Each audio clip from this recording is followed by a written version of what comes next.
Hello, my name's David Dungay and welcome to another big UC update here at UC Summit 2022. I have with me Thomas John, VP of Partner Sales International in your new role at Five9. Welcome to the show, Thomas. How are you?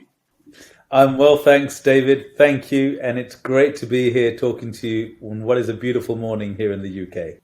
Fantastic. Well, we're going to get a bit of an update on Five9 and the roadmap for the year. Where should we start this conversation? Let's take a little look back over the past sort of 12 months or so. What's been dominating your customer conversations over this period? Yeah, great question. Thank you, David. And it's a long period. It's one of extreme transition because this market, the contact center industry, is an inflection point. There is a migration from legacy to cloud and many conversations. And I would say what's bubbling up at the top this year for Five9 particularly was the intent of acquisition on one particular logo that I think everybody who's certainly connected to the social media network knows who they were. And coming out of the other end, a lot of people were asking, customers, clients and partners alike, what happened there and what's the future with regards to UC? And so I would probably take that as the first place where we see it absolutely critical for the contact center and Five9 to be integrated with the UC provider of the client and customer. And the reason why that is it's very simple. It's the back office predominantly are UC users, and that could be Zoom, that could be Microsoft Teams, it could be any one of insert UC providers.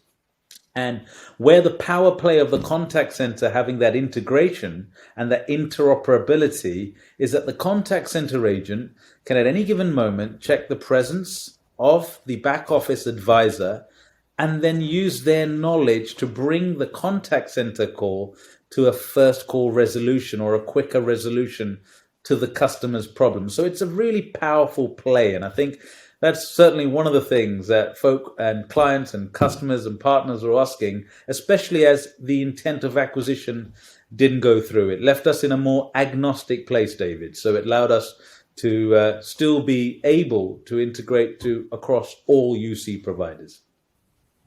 Excellent. Well, let's talk a little bit about the product portfolio more specifically. What's popular in the Five9 kit bag right now, and why?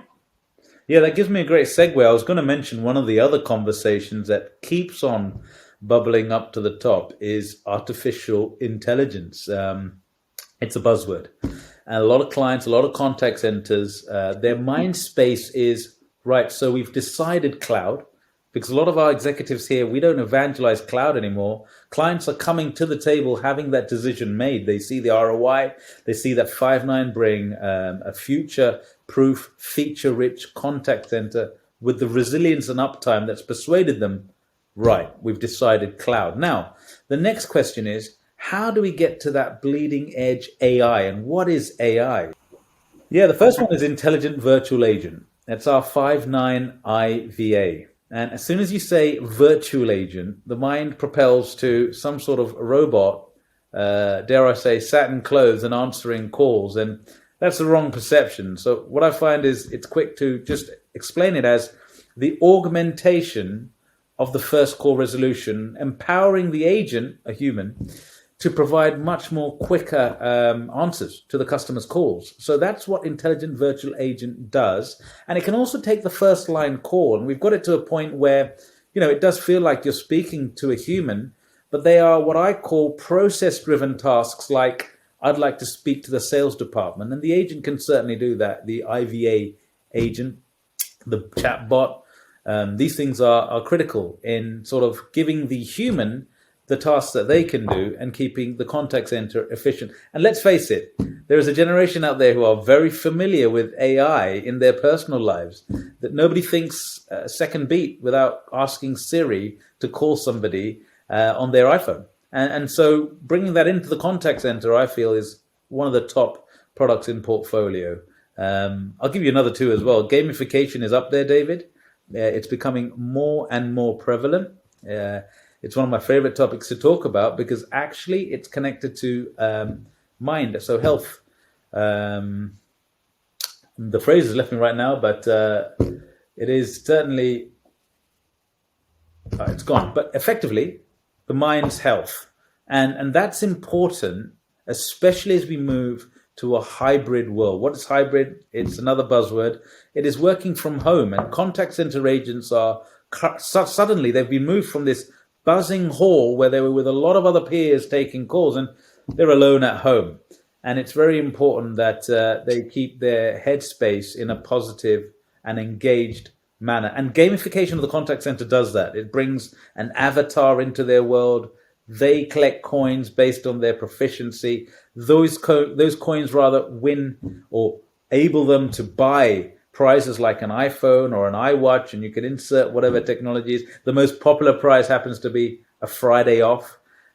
You obviously get to compete with your other peers virtually on this gamified contact center agent, and suddenly you've got a lot more efficiency. They're connected, and at a primeval level, a happy agent is going to deliver happy customer care, or a good one rather, and a high level of it too. So that's the reason why we find gamification is another one of those products that really is being talked about and being consumed at a high velocity. And that's purely because the working from home. And I want to give you a third as well, because you did ask for three. I think the third one to talk about is our workforce management.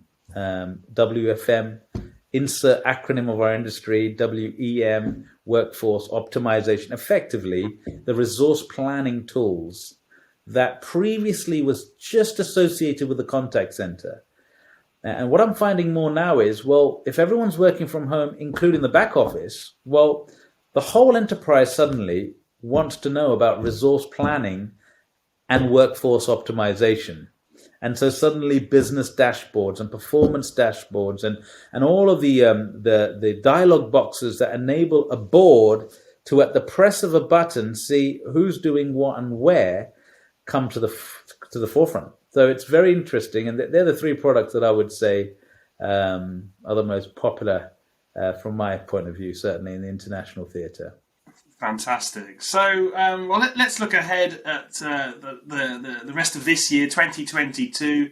What can we expect from the Five9 camp this year? What's going to be new for yourselves? Right. Well, look, I think this is the year where we've already started it, but expanding across the international markets. I mean, our CEO Rowan Trollope and our president Dan Birkland, along with my leaders who are Jake Butterball, who is now the senior vice president of global channels and partners, and Nick Dellis, who is sales lead point. Really feel we need to take hold of the international go-to-market. And there's two things that Five9 are going to prioritize on, and that is the partner world, because we feel that is our force multiplier strategy across the international theaters, which is Europe, Middle East, Africa, and Asia.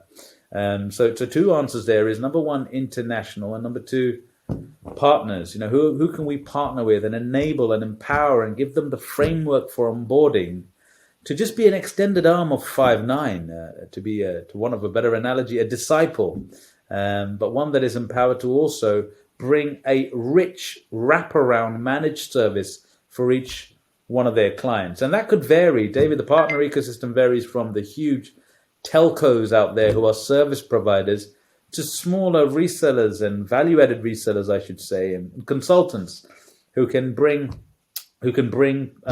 clients on board. You also have the CRM partners and the system integrators, the global system integrators such as Deloitte and Accenture and Salesforce. And suddenly you've got this whole ecosystem that we are going to work with to co-sell, co-deploy, and co-support across the international theatre. Now, all of this is only possible if we invest in our infrastructure.